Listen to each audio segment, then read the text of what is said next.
অবশেষে 2023 এবং 2024 শিক্ষাবর্ষে অনার্স প্রথম বর্ষ এর দ্বিতীয় রিলিজ স্লিপ কবে থেকে শুরু হবে সেটার জন্য নোটিশ প্রকাশ করা হয়েছে।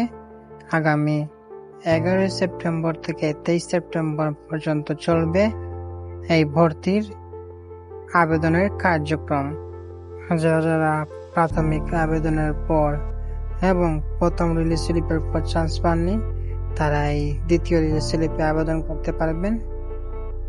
আর প্রাথমিক আবেদন যারা করেন নাই তাদেরকে কিন্তু দ্বিতীয়বার সুযোগ দেওয়া হয়েছিল প্রাথমিক আবেদন করার জন্য। তো সেখানে যারা যারা আবেদন করেছিলেন তারাও কিন্তু এই দ্বিতীয় রিলিজ স্লিপে আবেদন করতে হবে। আবার কিভাবে অনার্সের দ্বিতীয় রিলিজ স্লিপে আবেদন করবেন সেটা আপনাদেরকে পরবর্তী ভিডিওর মাধ্যমে জানিয়ে দেওয়া হবে। যখন থেকে আবেদনটি শুরু হবে, অর্থাৎ 11 তারিখের পর থেকে, সেটা আপনাদেরকে আমরা ভিডিওর মাধ্যমে দেখিয়ে দেব।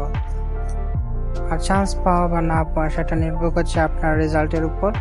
আপনার রেজাল্ট যদি অন্যান্যদের তুলনায় ভালো হয় তাহলে কিন্তু আপনি চান্স পাবেন।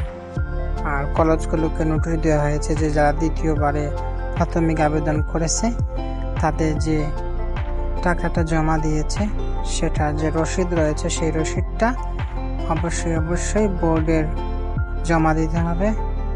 যারা যারা ডিগ্রি রেজাল্টের অপেক্ষা করছেন, আগামী সপ্তাহে হয়তো ডিগ্রি রেজাল্ট নোটিশ প্রকাশ হতে পারে।